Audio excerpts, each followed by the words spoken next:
Hello and welcome back to my channel. Today we're going to talk about my take on the G1 Universe Legacy style Missing Link Bumblebee.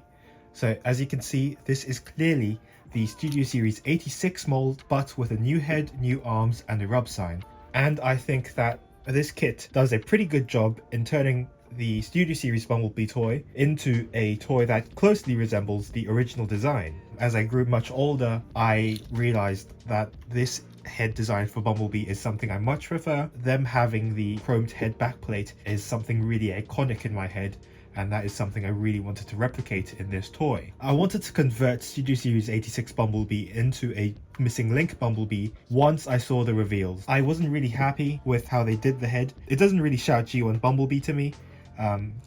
Comparing it to the KO MP head, this shouts G1. This really reminds me of the Creon Bumblebee that we had years ago instead of G1 Bumblebee. I thought I had to make a new head anyways.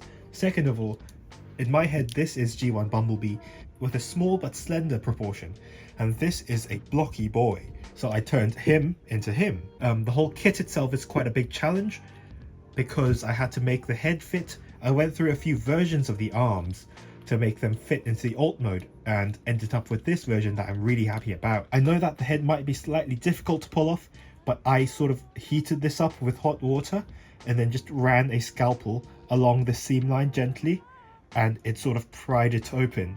So that removed it from the ball joint. That left me with what I think is a 4mm ball joint that perfectly houses these heads. This head we have right here, I had trouble trying to fit into this cavity right here. As you can see, there's this thin cavity right here. That is meant to be for this really thin head crest for the Studio Series 86 head. But the G1 head itself has a much more wider head crest, so that would mean it doesn't fit perfectly well in this cavity.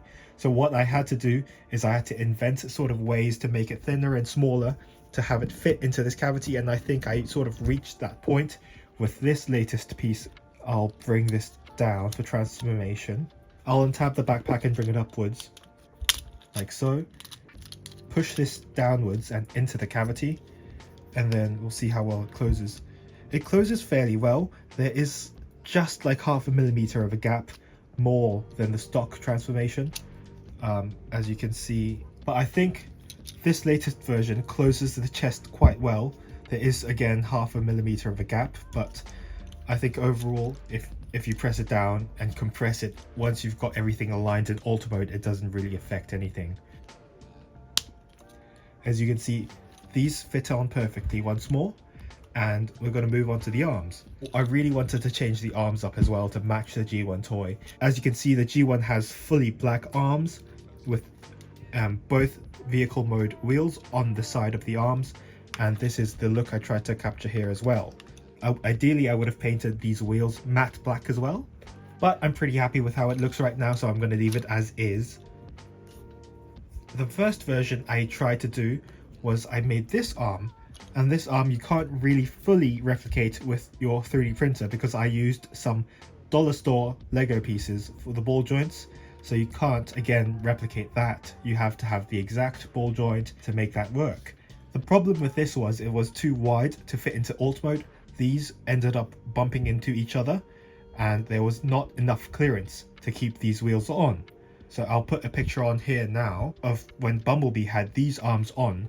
They were much wider and gave him sort of gorilla arms, and I had to parts form him to transform him. So the second version I tried to do was I tried to use the stock arms but make little attachments into these slots right here. So these are 2mm tall slots, and I have these 3D printed little plates. I would align and tab in like so, and I would print the outside with resin. But again, we run into the same problem that these would have to be parts formed to transform. Maybe I make the wheels not be able to rotate. That's a sacrifice I'm willing to make to this toy if that means having a more complete Bumblebee. This is where we ended up with now. The wheels are sculpted into the shoulders. As you can see, the ball joint goes into the wheel, and the hinge goes into the bottom wheel. Putting that into consideration, it's not best to use that real estate to make the wheels a separate piece for them to rotate. So articulation wise, with the new shoulders, you keep the same range of articulation, so it's on the ball joint, so you still get the 360 outwards movement. There's a hinge right here that allows 90-degree bends and a elbow swivel right here. He also has a wrist swivel, so the range of articulation remains the same as the stock arms. Same goes for this arm as well. A fun thing is I added the rub sign. I got them off Taobao. I'm not really sure if they're legit, but they work as rub signs. There we go. So I'm really happy with his rub sign as well. With that out of the way, let's get into size comparison. So you've seen this before. Here he is with the original. A few weeks ago, I tried to make a version of Missing Link Cliff Jumper using the Titan's Return Roadburn. Let's bring in the Missing Link Ultra Magnus. Now that group looks great. I'll quickly go into transformation just to show off how the arms work as well. They work the same as the original arms. So I'll pop this gun off and transform him. So first thing you're going to do again is put the head back into the cavity. Unlock this backpack piece, close this cavity up. Again, there's a small gap. Rotate these arms inwards, peg that into the tail lights like so, and as you can see, they fit nicely under this piece and still have these things pegged into the tail lights like so.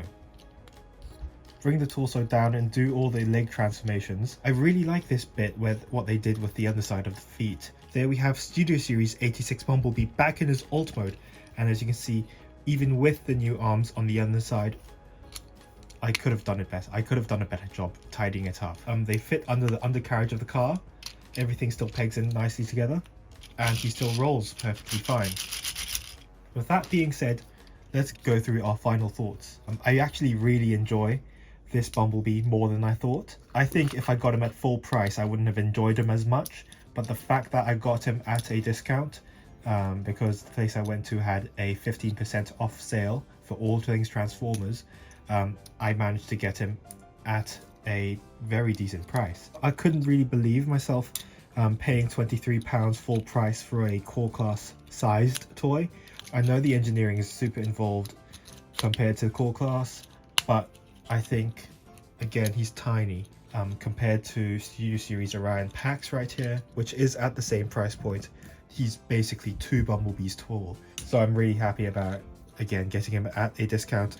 I'll put the original Bumblebee here, and I think with the big boots, the more squarish chest here, and just everything, the whole entire proportion very much fits this look a lot more than what they were going for, which was the cartoon look. So this kit I made to be completely reversible, so you could pop this off and put this old head back on, pop these arms because they're on ball joints off, and replace them with the stock arms as well. Yeah, I truly believe that Hasbro is going to do something else with this mold. I really hope that they give us a G1 Universe Bumblebee with this toy officially. The G1 Bumblebee itself is a gold mine for repaints like Red Bumblebee, Bug Bite, Glyph, and maybe a Wasp as well. There's so many repaint options for them if they actually used this head and these arms. And again, that is something I really hope happens. But until then, these files are available on Cults 3D and in the description below. So if you're interested, you can go and download them and have a print. I do recommend you printing them in a more solid, stronger material. So these I printed in ABS-like resin, so they don't sort of burst into pieces while I try and insert them into these ball joints right here. But that's it for now. I hope you enjoyed this video. I hope you enjoyed my custom as well. Let me know if you'd like to see more Missing Link style toys. Feel free to check out the rest of my videos as well. Stay safe and goodbye.